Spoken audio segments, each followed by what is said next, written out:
this mufti, this Sheikh al-Islam, is giving a fatwa based upon what he thinks this woman's circumstance is, in order for her to save herself from zina, in order for maybe this guy's going to come and attack her, and there's no other way that she can somehow get out of this. Now imagine you Googled that fatwa and all of a sudden it comes up and you're like, man, my husband, this is the only way for me to do, I'm going to follow. This is Sheikh al-Islam of the Ottoman Empire.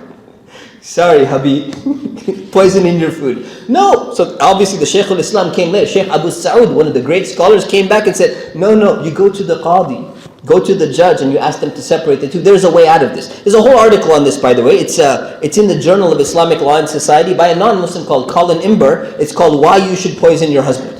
And it gives you all the different fatwas in the Hanafi school about the different fatwas that have been given by different scholars about poisoning your husband.